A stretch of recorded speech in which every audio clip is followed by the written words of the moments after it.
Ashley is 29 years old, and she has gone through so much in life from other people in the past that she's just trying to find any kind of silver lining in this kind of situation. She's trying to get back to her life and function properly. This isn't something that is forgettable and something that she doesn't know if she'll ever even overcome. I'm Ashley, and I personally was assaulted in November. It was very, very hard because I did everything right. At least you think so. And some guy was all over me. Everybody thought I knew him. I had no clue who he was. Supposedly he was following me around the bar all night long. I had no idea. Never even talked to him as far as I have any recollection of. But he seemed to know me, or convinced my friends that he knew me enough. First memory I have is being taken from behind over my toilet. Well, literally the one memory from that night that makes me so disgusted. Because how could a man do that to another person? What was happening? Couldn't figure out why I was in so much pain, why I could barely walk. Never even looked in the mirror to see any of the bruises that were clearly visible all over my body. Was absolutely shocked 3 days later to find out I still had a sprained shoulder. I had more than 50 bruises all over my body, including the bruised rib cage.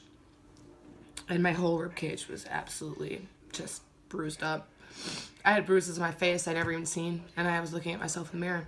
My name is Jenna. Okay. What advice would you have for If you somebody? see it, I know usually people don't say intervene, but I would.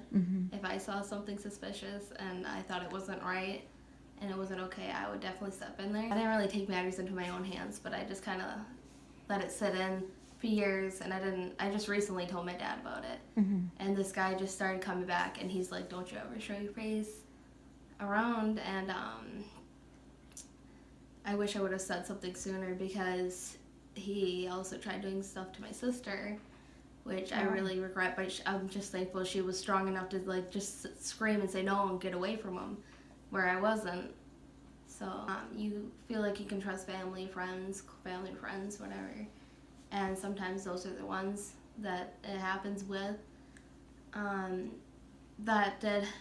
ended up telling my parents, and I was really little. I was in 3rd grade, and it finally came out, which I was glad, because then it stopped and my brother got sent away. I think it's definitely changed me. I definitely felt worthless, and after that, it's just like I didn't really care what happened to my body or how people treated it.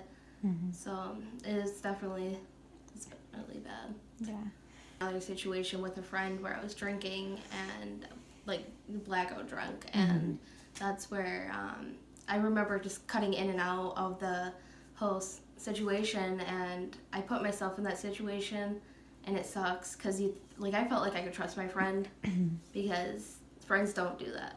Well, it did happen, and just don't put yourself in that situation is definitely something you should do. Jenna talks in her interview how she thinks it's disgusting the way somebody could do that to another person. Her solution would be almost to bring back the death penalty and give them jail time, because how could somebody actually do that to somebody? She talks about how she's learned from her experience and that she'd try to stop it if she ever sees it happening, and that she's glad her sister was able to stop it from happening to her.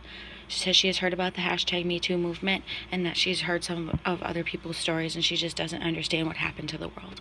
In both interviews, both women were talking about how they should be able to trust their friends, but the friends are the ones that ended up putting them into that bad situation or making the situation worse.